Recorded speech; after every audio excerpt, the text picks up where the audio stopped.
Over 1 million people will cruise to Alaska this year. And for many, it'll be their very first time. Are you one of them?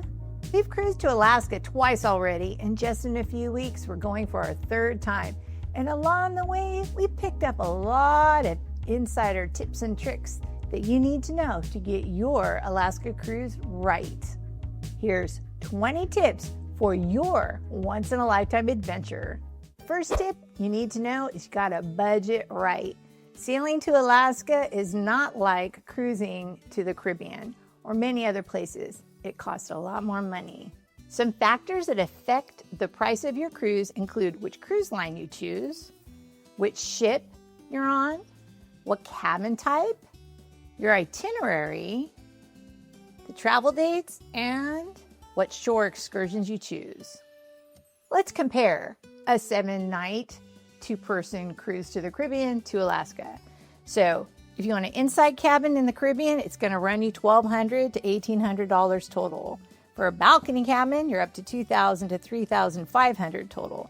Your gratuities are $250, which is about $18 per person per day, and excursions will run $200 to $600 total, depending on which ports and which activities you do. You'll also want to budget in for extras like drinks, specialty dining, and tips, anywhere from $300 to $800. And then if you need flights, they'll run $300 to $800, which varies upon your departure city. That brings us for a Caribbean cruise an estimated budget of $2,000 to $3,000 with an inside cabin, and $3,500 to $5,500 if you go for a balcony cabin. Now let's talk about an Alaska cruise budget. Same thing, 7 nights, 2 people. Your inside cabin is going to run you $1,800 to $2,500 total. A balcony cabin is more like $3,500 to $6,000 total. This is one area that I definitely suggest that you splurge and get that balcony cabin. Gratuities are going to run $250, and your excursions, depending upon which excursion you choose, will run anywhere from $400 to $1,000. Your Alaska tours cost more, like your glacier flights, your dog sledding, if you choose to do them. And then you have your extras of your drinks, your dining, your tips, $300 to $800. So you can see that doesn't change. And then your flights are anywhere from $500 to $1,200 if you need them, which I'm guessing to Alaska you will. This is to the estimated total for an inside cabin of $3,000 to $4,500 for the 2 people, and your estimated total of the balcony to $5,500 to $8,500. All these prices are going to be in US dollars. It's the specifics. Tip number 2 has to do with the actual cost of those once-in-a-lifetime shore excursions. Dog sledding on the Mendenhall Glacier will run you about $699 per person US. A bear watching float plane excursion is about $600 per person US. And a glacier helicopter landing is about $400. Those are the high-end excursions, but there are excursions at every single stop that don't break the bank. One of the most popular things to do in Juneau is to go whale watching, and it's $169 per person US. In Skagway, the popular excursion is to go on the White Pass and Yukon Railway, and that runs about $150 per person US. And finally, in Ketchikan, a popular excursion that is really a lot of fun is to go on the Bering Sea Fisherman's Tour, and that also runs you $169 per person US. Tip number 3, you'll want to budget for or consider skipping the drink package. Let's look at a couple of the popular cruise lines that go to Alaska and what their drink packages cost and include. Let's start with the Pacific, the Princess Plus. So Princess Plus is $60 US per person per day. It has lots of benefits, but the biggest ones include crew gratuities, Wi-Fi for one device, up to 15 alcoholic drinks per day, up to $15, and that includes your specialty coffee, sodas, juices, bottled water, and your drink gratuities are also included with that. Holland America's Have It All package is $60 per person per day also. The difference with this one is it includes $100 shore excursion credit, It includes 1 specialty dining, Wi-Fi for 1 device, and also up to 15 alcoholic drinks a day. This time it's up to $11. And that also includes your specialty coffees, your sodas, your juices, your bottled water. And on these, your gratuities are also included. I have a few questions for you to ask yourself before you decide whether to get that drink package or not. Here's one of them. Are you cruising on a line that requires both adults in the cabin to buy the drink package? For example, that's Princess. They want both adults in the cabin to get the drink package. So that's $840 extra on your cruise. Think about that. Next, will you be using all of it? So do you plan on, in addition to drinking alcohol drinks, drinking specialty coffee, bottled water, or soda? That's another thing to ask yourself. How many drinks will you have per day? Remember, you're on a very port-intensive itinerary. You're going to be off the ship a lot of the time for 3 of the days. So you might want to think about that and ask yourself that question. Do you want Wi-Fi? So both Princess Plus and Holland America's have it all. They include Wi-Fi. So do you want that Wi-Fi? Because it runs you about $25 per person or per device per day. And finally, do you want the freedom of having a package? You might be saying, Christy, I want the drink package. I don't want to think about that. I want it all paid for so I can get a drink whenever I want. Number 4, you'll want to get travel insurance. You've spent a lot of money on this cruise and you want to make sure you get it covered, especially for medical coverage. You can get it directly through the cruise line, but that's not always the best coverage at the best price. I'm going to put a link to Alliance, which is what I use, and that would be an area that you can compare prices and compare coverage, but you'll want to get that travel insurance. We've talked about budgeting for your Alaska cruise. Now we're going to talk about planning and booking. Tip number 5, when is the best time to book for your Alaska cruise? 8 to 12 months is the sweet spot for booking that cruise. Itineraries are released usually 2 years in advance, but you can wait a little bit and get it in that 8 to 12 month range. Why do you need to book early? Number 1, to get your best cabin locations. Mid-ship, they're going to sell out fast. Next, to get the best cabin type selection. If you want a balcony cabin, you're going to have to book early because they sell out. If you want to save some money, you might consider sailing during the shoulder season. The shoulder season is April and May and September and October. During the shoulder season, the prices are more affordable. You're going to save 20 to 30%. And the other benefit is there are fewer crowds. Now, why wouldn't you want to sail during the shoulder season then? The weather, for one thing. In May, it won't necessarily be as rainy as the peak season, but it will definitely be colder. So that's something to think about. And another thing in April and May is and September and October, some of the excursions may be limited. Whether you're sailing shoulder season or peak season, something you'll always want to pay attention to is the time in the ports. Different cruise lines have different times in ports, and you want to be in the port as long as possible. Tip number 7 has to do with flying in a day early. You'll probably hear that advice in every single video that you watch. Why? You're going on a cruise. If you miss the cruise, you miss the cruise. They don't wait for you. So you want to fly in a day early. For an Alaska cruise, this is especially helpful. Let me tell you. Number 1, let's just say you're flying for the Midwest or the East Coast. That's a time change already that you're going to be adjusting to. Number 2, in Alaska, you set your clock back another hour. So just getting used to that jet lag will be helpful. So reducing the stress of being there in plenty of time to get to the ship and starting to get your body used to the time change is worth it to fly in a day early. Just about every cruise line sails to Alaska. So your favorite cruise line probably sails to Alaska. But should you sail on your favorite cruise line? That depends on what you're looking for. So one of the things I look for, and we're going to talk about a little bit more a little bit later in the video, is does the cruise line go to Glacier Bay? Not every cruise line has permits to go to Glacier Bay. The 2 that have the most permits include Princess and Holland America. That doesn't mean that other cruise lines don't also go there. For example, Norwegian Cruise Line, they have permits to go early in the year and late in the year in those shoulder seasons. And sometimes other cruise lines get permits too during the season. So when you're looking at what ship to book, that's what you want to look at. Do they go to Glacier Bay? You might want to check out this video next where I talk about the best cruise lines sailing to Alaska in 2025. So let's talk about why do you want to pick a cruise line that goes to Glacier Bay? One, for the breathtaking scenery as you're going into the bay and throughout the day.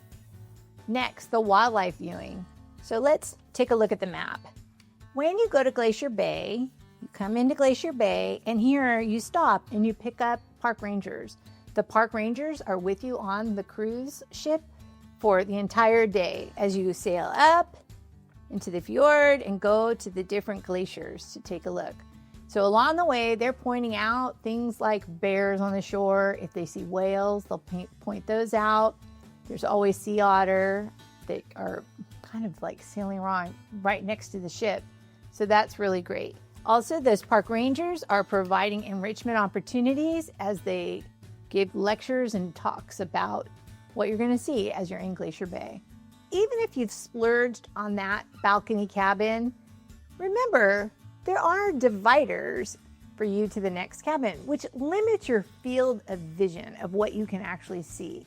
So part of the day, make sure that you go out up on the bow, on one of the top decks, so you can get a more immersive experience seeing from 360 degrees all that Glacier Bay has to offer. In sailing to Alaska, the most popular cruise is a 7-day round trip. So we're going to talk about 2 different itineraries that you can do in Alaska, but this is the most popular. The most popular sails out of Vancouver or Seattle. Sometimes out of Vancouver, they actually go this way as they go up to Ketchikan, but you can go this way also out of Seattle. So when you go, there are 3 main ports: Skagway, Juneau, and Ketchikan. Sometimes cruise lines do stop in Haines and sometimes they stop in Sitka. What are the pros for sailing on that round trip? 1, you're going in and out of the same port, so that makes planning a lot easier. You got one flying in and out of the same airport. Number 2, there's more dates available because they're more popular. So there's more dates, more ships available, and often those ships are the newer ships. The second itinerary that's popular is a one-way, so you can go either northbound or southbound. They stop in the same stops: Ketchikan, Juneau, Skagway, and then if you're lucky enough, you chose the one that goes to Glacier Bay, they often stop at Hubbard Glacier, which is awesome. So you might be going northbound or southbound. I have a whole video on if you want to add a land portion, a cruise tour, that I will put a link for that one in the description below.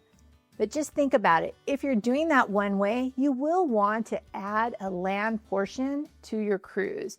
And you can do that through your cruise line, or you can just rent a car and do it on your own. In the next few tips, we're going to be talking about shore excursions. Tip number 12, book your shore excursions early. Why? Especially for those once in a lifetime where you're going on a glacier or you're going on a float plane, those sell out, so you'll want to book them early. Now, something to know is you usually can book your shore excursions before final payment is even required. So go ahead and book it. And then the cancellation, when you cancel through the cruise line, is really easy.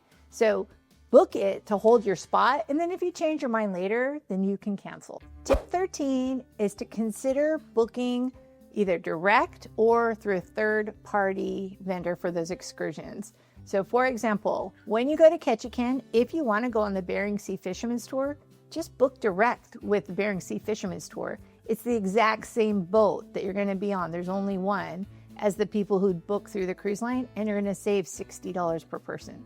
So that one, book direct. Another one that you do not need to book through the cruise line is also in Ketchikan, which is the Great Lumberjack Show, which is another popular thing to do in Ketchikan. And that one, you can just wait to get off the ship to book it.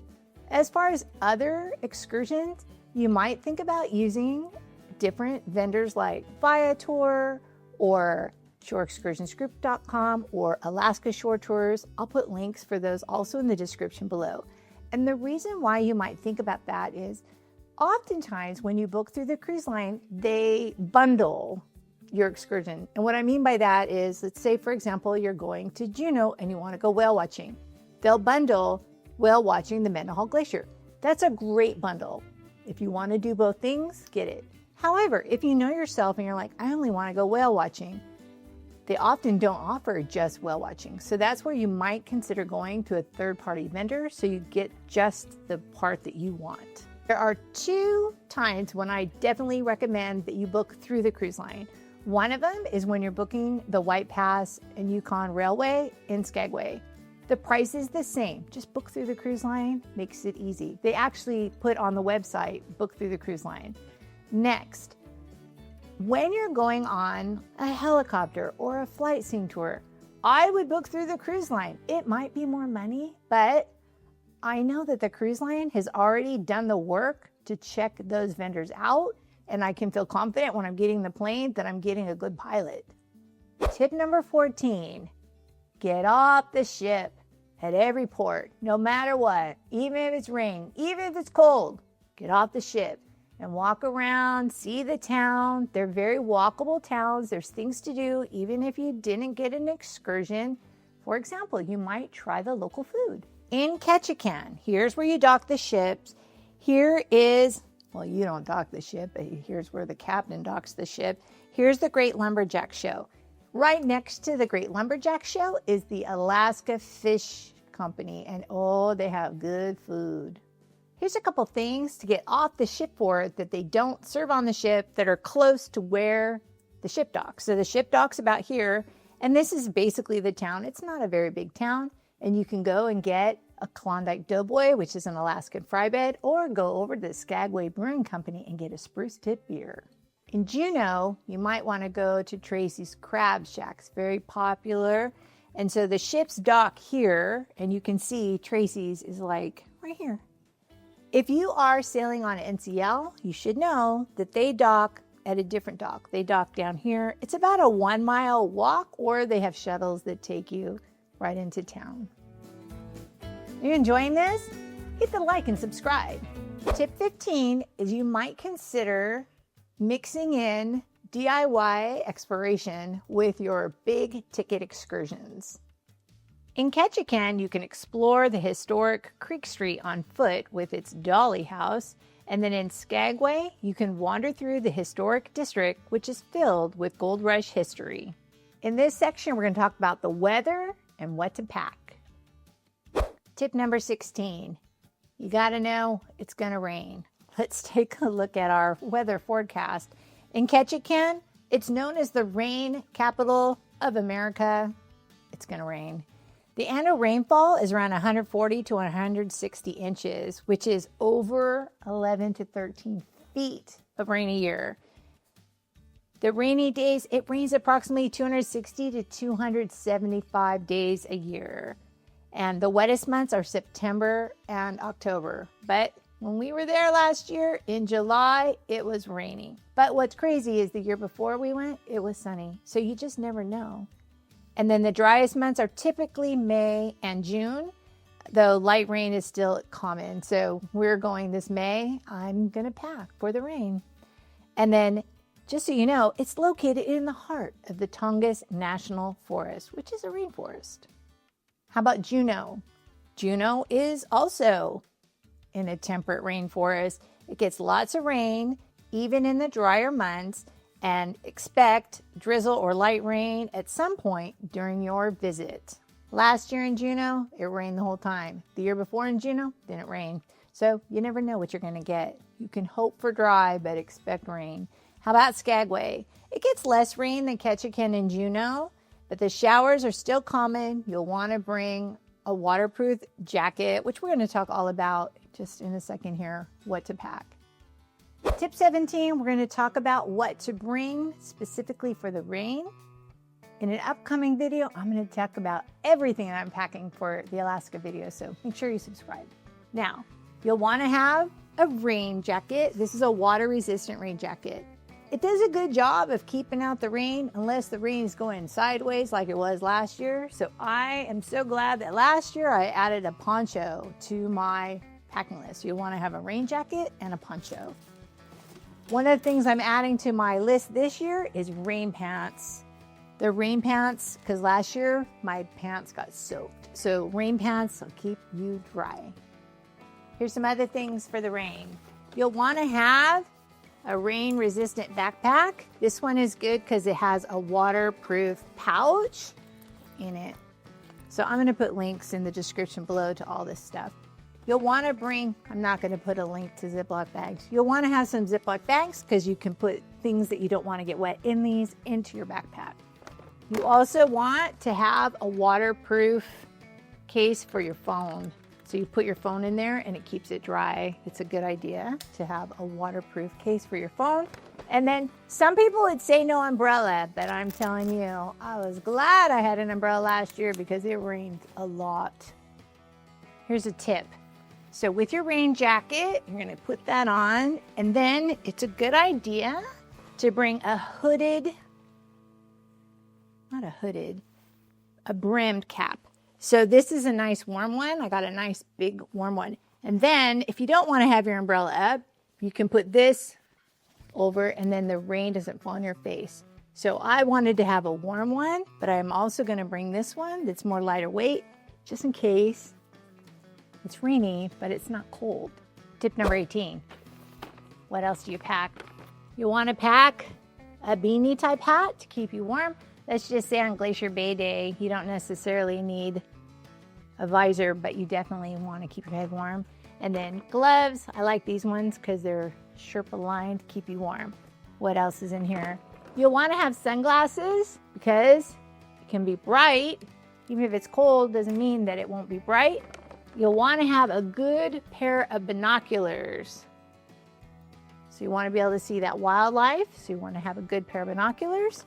Here's something that I think is really important to bring, and that is an extra charger for your phone. Is when you're out on those shore excursions, you don't want to run out of juice. And you want to have bug spray. There's mosquitoes there, so you want to be prepared. I haven't run into them yet, but I think it only takes once. So I'm bringing this little bottle. And then you also want to have sunscreen. Again, it could be sunny days. Let's just say you go out on the glacier, it's a beautiful sunny day, you've got the white snow reflecting on your face. And then finally, you might want to bring some snacks. That might include some cookies. Tip number 19 is to be sure to bring clothes for on the ship.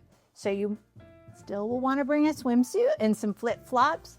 Go in the hot tub, thermal suites, saunas, and lots of the cruise ships have indoor pools.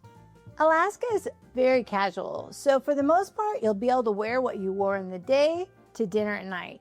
But they do often have formal or chic nights, so you'll want to bring something for dress up too.